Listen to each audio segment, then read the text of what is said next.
welcome to the deep dive. Today we're tackling a question that, honestly, so many of you have shared with us. It's that feeling, that overwhelming challenge of just knowing where to even begin your AI journey. Right. Now, we often dive into specific articles, research you send in, but this time, well, we're focusing on something really foundational. Yeah. A problem that hits home for so many just starting out.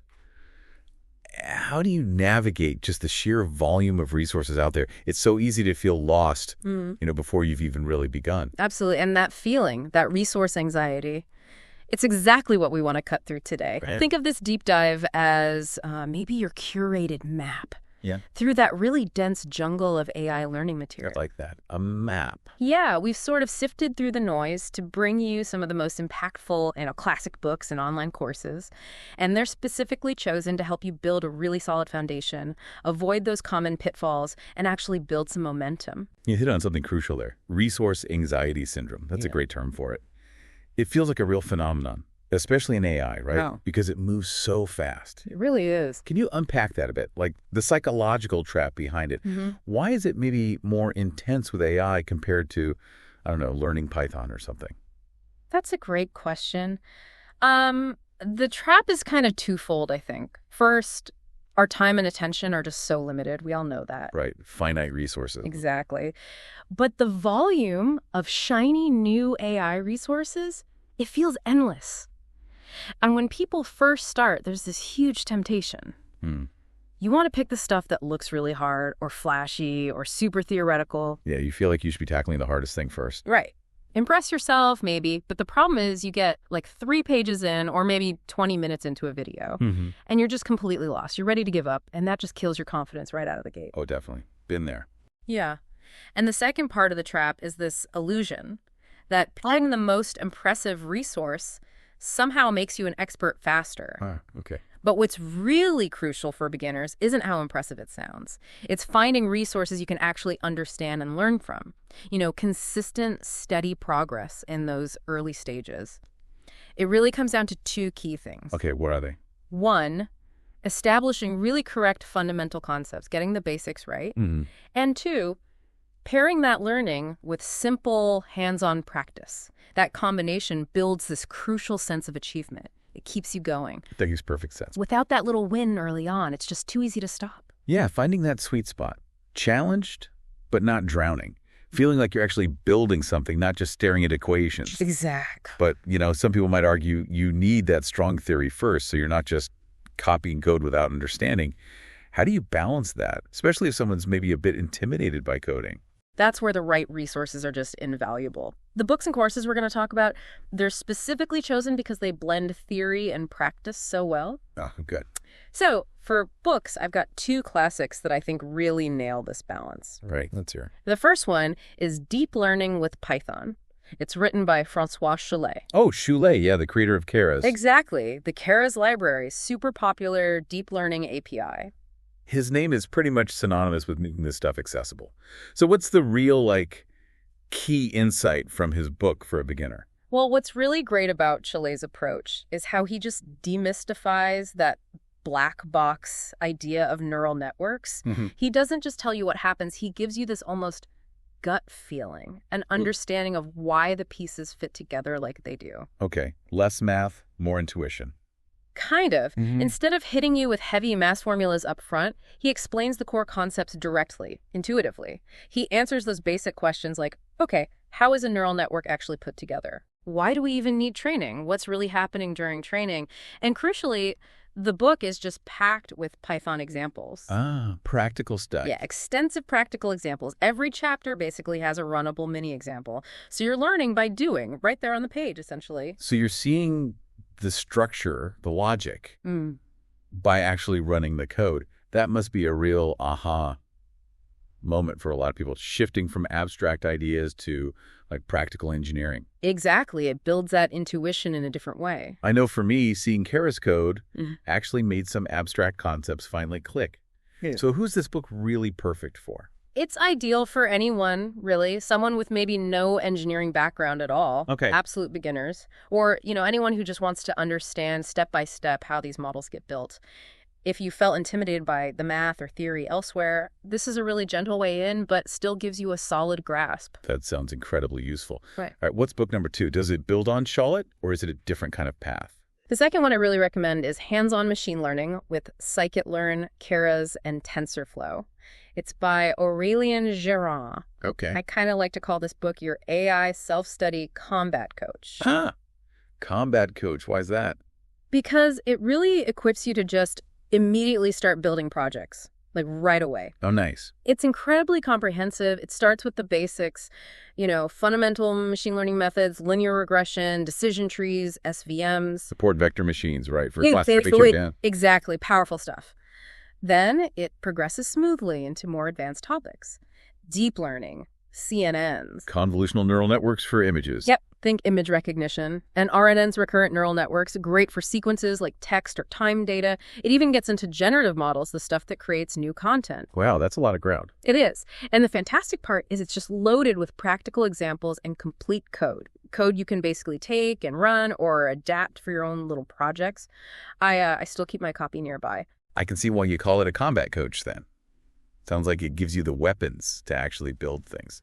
So who's this one best for, especially compared to Chilette's? This one's perfect for people who maybe have some foundational knowledge already. Or maybe they've worked through Chilette's book, or they have some basic Python skills down, and they're ready for that next step, building actual projects. Right, applying the theory. Exactly. Moving beyond just understanding how it works to actually building something for a specific task. And this is really key. It's excellent if you're prepping for a career change. The portfolio piece. Precisely. You need those showcase projects for your resume. Actually, full disclosure, I personally used a project from this book, tweaked it quite a bit, obviously, and put it on my own resume when I was transitioning careers. Kidding. Yeah, it genuinely helped show practical skills. That's about the best endorsement you can get. Projects are just so key. Okay, so that covers books, but, not everyone's a book learner. What about online courses, videos, more structured guidance? Right, good point. For online courses, there's one that's, it's almost mandatory, I'd say. A starting point for pretty much any AI self-learner. Oh, yeah. Which one? That's Andrew Ng's machine learning course on Coursera. The classic. Andrew Ng. The classic. Now, look. Some of the content is a bit older. It might not have the absolute latest bleeding-edge research from last month. Sure, things move fast. But I still strongly recommend it. Why? Because the clarity and the depth in explaining the core concepts are just incredible. Okay. What's really fascinating about his approach is it teaches you to think logically about AI, not just memorize formulas or code snippets. That logical thinking part sounds crucial. It is. You learn the essentials. How do you select a model? What is overfitting or underfitting, really? Why do we use loss functions, measuring how wrong the model is? Right. And how gradient descent, that core optimization engine, actually works to minimize that wrongness. It gives you this incredibly strong conceptual backbone that just applies everywhere, no matter how the field changes. Yeah, that foundation seems priceless. Okay, so Andrew Ng for the solid theory. What if someone wants something more immediate? Or maybe wants to dip their toes in before committing? Maybe something free? Absolutely. For more immediate skills or just exploring a mix of Udemy and YouTube can be really powerful. Udemy, okay. Lots of courses there. Tons.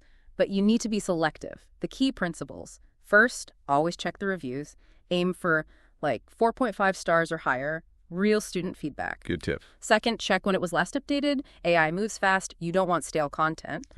And third, try to preview the teaching style. Does it click with how you learn? Some instructors are fast, some are slow and detailed. Find what works for you. Makes sense. And YouTube.